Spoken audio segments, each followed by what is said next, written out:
देखो झंझट जो भी पालो मुसीबत ही देता है, चाहे कोई भी झंझट हो वो मुसीबत ही देता है। एक महात्मा जी रहते थे, उनकी झोपड़ी में चूहा बहुत थे। चूहा जानते हो?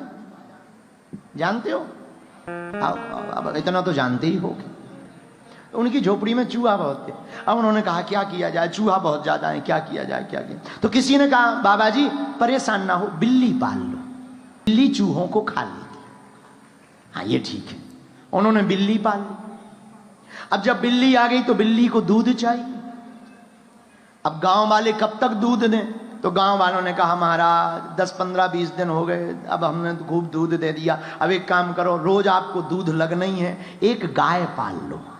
तो सच में चाहिए, तो एक गाय रख ली। अब गाय के लिए गांव वाले चारा कब तक दें? 10, 15, 20 दिन।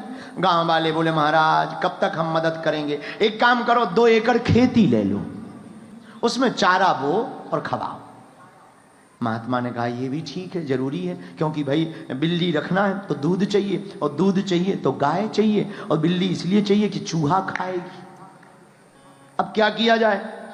अब चारा के लिए खेती ले ली, अब चारा काटें कि भजन करें, जपें कि प्रभु को पाए कि चारा काटें। गांव वाले बोले महाराज जी एक गांव में विधवा औरत है, उसका कोई नहीं है, उसको हम आपके आश्रम पर रख देते हैं, वो चारा काटती रहेगी, गाय को खिलाती रहेगी, आपके लिए दूध मिल जाएगा, आप बिल्ली को पिलाते रहना, झंझट का। महात्मा बोले ये ठीक है।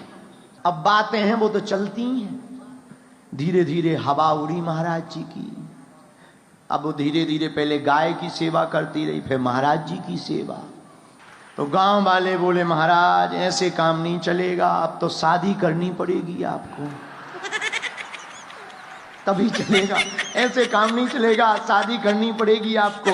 महात्मा बोले अब मार लिया, क्या किया जाए। अंत तो गत्वा शादी उन्हें इसलिए करनी पड़ी क्योंकि गाय रखनी थी, और गाय इसलिए रखनी थी क्योंकि दूध चाहिए था, दूध इसलिए चाहिए था क्योंकि बिल्ली पालनी थी, और बिल्ली इसलिए बुलाई थी क्योंकि चूहा खत्म करने थे। अंत तो गत्वा शादी हो गई। जब वो मरने लगी तो शिष्यों ने पूछा कोई गुरु ज्ञान दो। महात्मा जी बोले सब कुछ करना, बिल्ली मत पालना।